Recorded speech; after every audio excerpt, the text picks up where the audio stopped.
너는 악인의 형통함을 부러워하지 말며 그와 함께 있으려고 하지도 말지어다. 아멘. 왜 성도는 악인의 형통함을 부러워하지 말아야 하는가? 악인의 형통함을 부러워했다가는 내 영혼이 시험 들기 딱 좋기 때문에 그렇습니다. 우리는 하나님만 바라볼 수 있기를 원합니다. 성경에 아삽이라는 사람이 있어요. 레위인 제사장 신실한 사람이었는데 언제 이 아삽이라는 신실한 사람이 그 믿음이 거의 넘어질 뻔했고 발걸음이 미끄러질 뻔했습니까?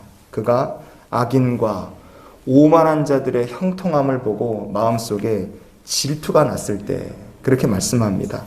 질투를 했다. 이게 무슨 얘기겠습니까? 아삽이라는 사람의 마음속에 하나님 왜 저 악인들이 저 오만한 사람들이 왜 저 사람들이 잘 됩니까? 악인과 오만한 자가 형통한 걸 보고 아삽의 마음속에 하나님은 도대체 지금 뭘 하고 계십니까? 그런 생각들이 본의 아니게 어느 순간 쑥 그의 마음속에 들어온 겁니다. 그런 생각들이 이제 시험이 된 거죠. 그럼 도대체 뭘 어떻게나 받길래 아삽이라는 사람이 그렇게 시험 들어서 거의 넘어질 뻔했는가? 73편 4절을 계속 보시겠습니다. 그들은 죽을 때에도 고통이 없고 그 힘이 강건하며 아멘. 아삽이 보니까 악인들이 죽을 때까지 멀쩡히 잘 사는 거예요. 그러니까 참 이상하다 생각이 듭니다. 또 어떤 일이 있었느냐? 5절 말씀을 이어서 보시겠습니다. 사람들이 당하는 고난이 그들에게는 없고 사람들이 당하는 재앙도 그들에게는 없나니 아멘. 악인들이 멀쩡히 잘 사는 걸 넘어서 이 사람들에게 고난도 없어요. 그리고 이 사람들 사는 거 보니까 재앙도 없고 하는 일마다 잘 술술 풀려나갑니다. 그러니 참 이상하다 그런 생각이 또 드는 거예요. 또 뭘 받느냐? 7절 말씀입니다. 살찜으로 그들의 눈이 솟아나며 그들의 소득은 마음의 소원보다 많으며 아멘. 아삽이 보니까 이 악인들, 오만한 사람들이 돈도 잘 벌어요. 진짜 이상하다 이 정도 되니까 뭐가 이런 거지? 고민이 되는 겁니다. 거기만 있느냐? 8절, 9절도 보시겠습니다. 그들은 능욕하며 악하게 말하며 높은 데서 거만하게 말하며 그들의 입은 하늘에 두고 그들의 혀는 땅에 두루 다니도다. 아멘. 아삽이 보니까 악인들이 권력도 잡고 있어요. 이 사람들 뭐 거칠 게 없습니다. 마지막엔 어느 지경까지 가는 것을 그가 봤는가? 11절 이어서 볼게요. 말하기를 하나님이 어찌하랴 지존자에게 지식이 있으랴 하는도다. 아멘. 이제는 악인들이 하나님 알기도 우습게 하는 거예요. 아삽이라는 사람이 이렇게 보니까 악인의 형통을 보고 오만한 자가 잘 나가는 걸 보는데 의인, 하나님 섬기는 사람은 이게 재앙이 있고 징벌을 당하고 너무 초라한 거예요. 그런 상황쯤 되니까 레위인 제사장 정도 되는 사람도 하나님 도대체 이게 어찌된 일입니까?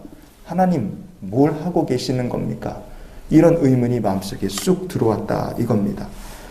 그런데 도무지 풀리지 않았던 의문이죠. 악인은 왜 형통한데 저렇게 멀쩡한가? 그 아삽의 고민이 언제 어디서 확실히 풀리게 됐는가? 그가 성소에 들어갈 때라고 말합니다.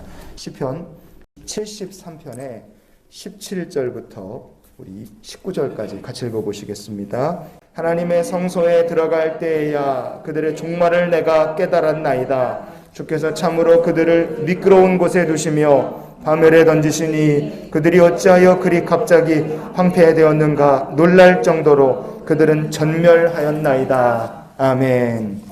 악인이라는 사람들을 지금까지는 내가 보니까 너무 부러워요. 이해가 안 됩니다. 그런데 성소에서 하나님 앞에 서서 보니까 이 악인이라는 사람들은 지금 단단한 반석에 서 있는 사람들이 아니라 미끄러운 곳에 서 있는 사람들이구나. 악인이 아무리 세상에서 지금 형통한 것 같아도 저 사람들은 파멸 앞에 서 있는 존재들이구나. 악인이 권력도 가지고 있고 재물도 가지고 있고 아쉬운 게 하나도 없는 것 같아요. 하지만 이 사람들은 졸지의 지옥으로 뚝 떨어질 사람들이구나. 이것이 하나님께서 성서에서 깨닫게 해주신 악인의 미래였습니다. 여러분, 왜 하나님의 백성이 악인의 형통을 부러워하지 말아야 되고 그런 악인들과 근처에 가까이 함께 있으려고도 하지 말아야 되는가? 그것은 그 악인이라는 존재들이 떨어질 곳은 지옥이기 때문에 그렇습니다. 미끄러운 곳, 파멸되는 곳, 그리고 황폐한 곳, 더 나아가서 전멸이 되는 곳. 여러분 이걸 다 합치면 우리가 지옥이라고 불러도 되는 거예요. 우리의 마음에 신앙의 위기가 찾아올 때 성도는 어디로 나가야 되느냐? 아삽이 그랬던 것처럼 성소를 향해 나가는 주의 백성들이 될 수 있기를 원합니다. 신앙의 위기 속에서 성소에 나간다는 건 우리가 말씀과 기도로 나가는 거예요. 성소에 들어가면요, 3가지 물건이 있습니다.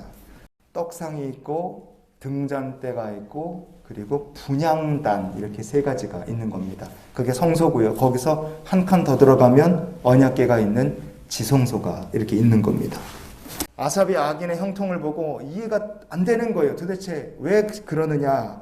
그런데 하나님께서 아삽의 신앙의 위기가 불쑥 찾아온 그때에 그가 성소에 나갔을 때 하나님께서 그를 만나주신 겁니다. 신앙의 위기가 왔을 때 성도는 어디로 나가야 되느냐? 성소로 나간다. 분향단 앞으로 나간다는 뜻이에요. 분향단, 하나님께 기도 드리는 거거든요. 그렇기 때문에 인생의 위기, 신앙의 고민이 있을 때 여러분 하나님 앞으로 기도하며 나가시는 성도들이 되실 수 있기를 축복합니다. 성소에 또 뭐가 있었다 그랬습니까? 떡상이 있었다 그랬어요. 위기를 만날수록 성도는 어떻게 해야 되느냐? 하나님 앞에 떡상 앞으로 나가는 거예요.